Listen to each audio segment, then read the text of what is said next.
अस्सलामुअलैकुम दोस्तों, मैं हूं उमैर अदीज़ और आप देख रहे हैं यू आर अदीज़। आज हम आए हैं साजिद अंसारी साहब के यहाँ, जो कि कांग्रेस के वार्ड नंबर 80 के पार्षद हैं, जो कि वार्ड नंबर 82 के पार्षद हैं।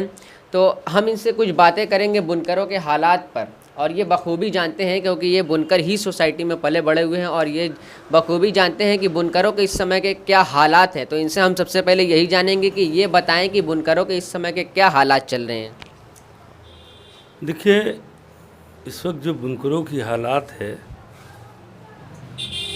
वो ना हम लोगों से कहते बन रहा है, ना किसी के आगे हम लोग जो है कह सकते हैं या गिड़गिड़ा सकते हैं। पहले तो हम लोगों को लॉकडाउन ने मारा बुनकरों को, फिर अब ये जो काला कानून है उत्तर प्रदेश सरकार के द्वारा कि बिजली फ्लैट रेट जो हम लोग को मिली थी उसको ख़त्म कर दिया इन लोगों ने। सारे पावरलूम खड़े हैं। हालात ये है कि बुनकर के यहाँ एक वक्त की रोटी बन रही है और वो एक वक्त की रोटी खा के अपना गुजर बसर कर रहा है और अपने लिए लड़ रहा है, सरकार से लड़ रहा है, अपने को मजबूत, अपने को स्टैंड करने के लिए कि हम मजबूत रहें, हम खड़े रहें, हमारे बच्चों का भरण और पोषण होता रहे, ताकि जो है जीवन हमारा ऐसे हम लोग यापन करते रहे। बुनकरों की बहुत खस्ता हालत। तो बुनकरों की इस हालात को सुधारने के लिए आप लोग क्या एक्शन ले रहे हैं? आपकी पार्टी क्या एक्शन ले रही है और सरकार तक बात पहुंचाने के लिए आप लोग क्या कर रहे हैं? देखिए, विगत जनवरी माह में लॉकडाउन के पहले ही जब कार्ड के द्वारा बंद कर दिया गया था, पैसा तो सबसे पहला व्यक्ति मैं ही था और मेरे साथ नवनियुक्त उस वक्त कांग्रेस के शहर अध्यक्ष श्री राघवेंद्र चौबे जी थे। साथ में हम लोग एक्शन साहब के पास गए। हम लोगों ने पूछा उनसे कि ऐसा क्यों आप कर रहे थे। तो उन्होंने हमको पहले तो कमरे से निकाल, तो हम लोगों ने उनसे कहा कि आप एक जनता के नौकर हैं और मैं जनता का सेवक हूँ, मैं जब चाहूँगा तब मैं आपसे मिलूँगा। मैंने एक्शन जो तत्कालीन अभी जो एक्शन है, मैं जब चाहूँगा तब मैं आपसे मिलूँगा। और उनको मिलना, वो मिले हमसे, वो आए हमारे साथ। तकरीबन उस वक्त 200-250 लोगों की इतनी संख्या में लोग थे। और जब हम लोगों ने दबाव डाला और दबाव डाल के, तब तक उनके पास कोई जियो नहीं आया था, तब तक उन्होंने 1 हफ्ते के करीब उन्होंने जमा किया। बाद में जब उनके पास उत्तर प्रदेश सरकार से जियो आ गया तब उन्होंने रोक दिया। फिर उसके बाद हम लोग एमडी से मिले। एमडी ने कहा कि हम ये भाई जो शासन का आदेश है वही हम प्रशासन के लोग कर रहे हैं। उसके बाद लॉकडाउन लग गया।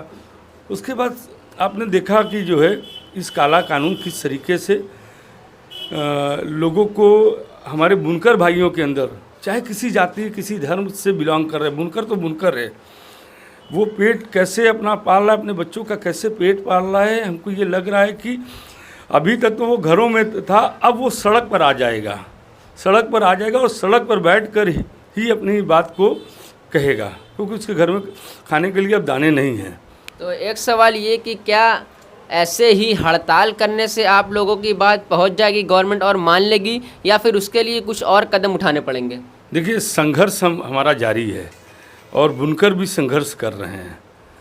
संघर्ष कांग्रेस पार्टी ने तभी संज्ञान लिया था जब लॉकडाउन में था। तो लॉकडाउन में आदरणीय प्रियंका गांधी जो हमारी महासचिव हैं, उन्होंने ही सबसे पहले बोला कि बुनकरों को, मजदूरों को 12,000 का पैकेज दिया जाए।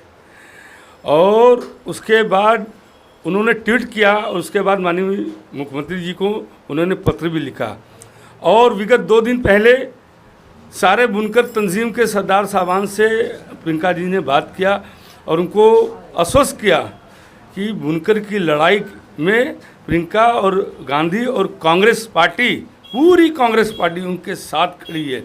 और जब तक ये काला कानून उत्तर प्रदेश की सरकार नहीं ले लेती तब तक ये संघर्ष जारी रहेगा। बाकी हमारी रोजी रोटी तो अल्लाह ताला के हाथ में है, देने वाला ऊपर वाला है।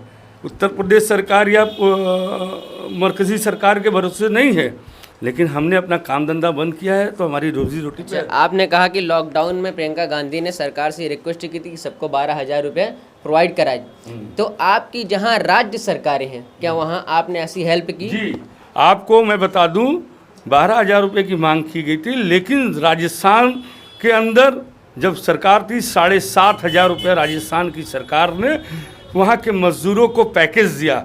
मध्य प्रदेश में आप थे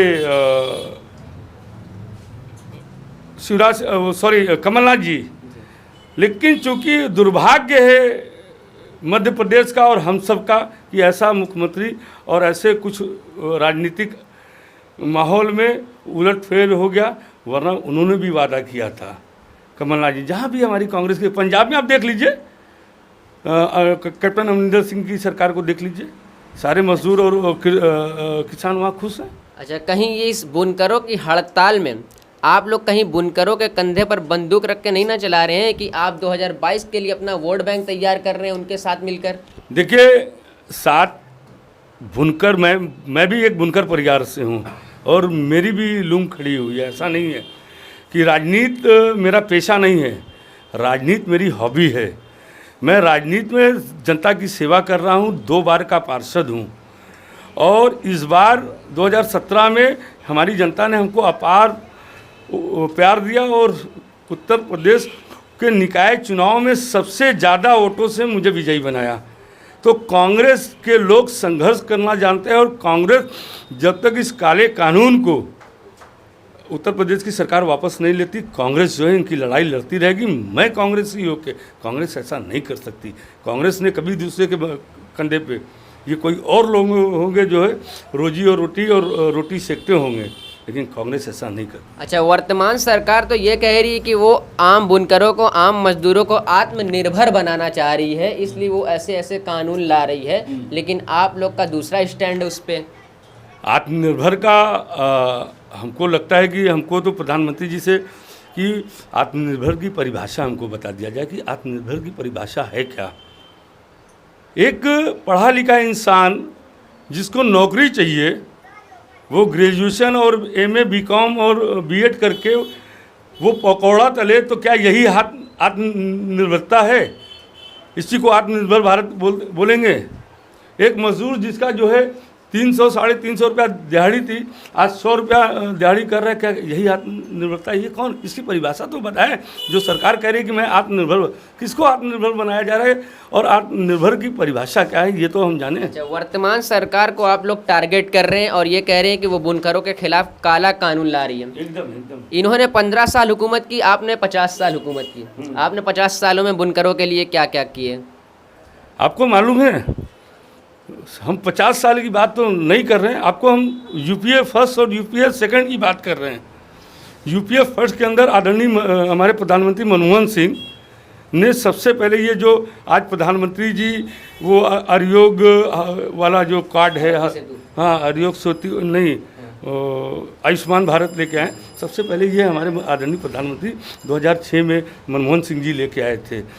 उसके बाद आप गवाह है बनारस का बुनकर, आप मुझसे नहीं, ये बुनकर बैठे हुए, सारे बुनकर बैठे हुए हैं, आप इनसे पूछिए कि यही चौका घाट वीवर सर्विस सेंटर के अंदर फन्नी 700 की, 800 की, 1200 की मिलती थी, 150 की फन्नी और जो ढरकी पावरलूम की मिलती थी वो 150 रुपये में 2 मिलती थी। इतनी सब्सिडी इन्होंने दिया है कि जो बुनकर के मेले होते थे उसमें भारत सरकार जो है रिबेट देती थी, उसमें इनको टीए देती थी, एकोमोडेशन देती थी, लेकिन आज जो है उन सरकारों ने बंद कर दिया सब कुछ। बुनकरों के लाले पड़ गए हैं। मैं भी बुनकर था, मैं भी एग्जीबिशन में जाता था, सरकार हमको डीए एकोमोडेशन सब प्रोवाइड कराती थी, लेकिन आज जो है सरकार उसी का उल्टा कर रही है। ये तो हमारा जो है शोषण कर रही है। वो कह रहे हैं कि आत्मनिर्भर, ये हमारा शोषण कर रही है। पिछली सरकारों में देखिए कि कितना बजट बुनकरों के लिए दिया गया था, अब कितना बजट है, ये आप खुद कंपेयर करें।